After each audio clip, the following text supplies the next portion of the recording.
দেহ 5 বছরের, কিন্তু সেখানে বাস করছে 50 বছরের এক পরিপূর্ণ নারী। উচ্চতা মাত্র 30 ইঞ্চি, মুখে শিশুর সারল্য, চোখে অনিশ্চিত ভবিষ্যতের ছায়া, হাতের ভঙ্গিমা, কণ্ঠস্বর, সবকিছুই যেন এক শিশু। কেউ দেখলে বলবে হয়তো স্কুলে যাওয়ার বয়সও হয়নি এখনো, অথচ এই ছোট্ট দেহের ভেতর জমে আছে অর্ধ শতাব্দীর কষ্ট, যার নাম পারুল বেগম।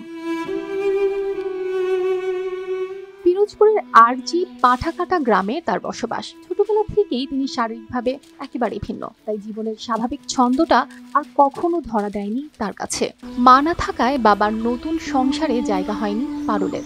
অবশেষে আশ্রয় নিয়েছিলেন চাচাতো বোন মমতাজ বেগমের বাড়িতে, কিন্তু সেখানেও খুব বেশি দিন ঠাঁই মেলেনি।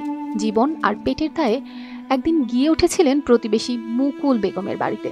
সেখানেই শুরু হয় তার গৃহপরিচারিকার জীবন, যা টানা 13 বছর ধরে আজও চলছে।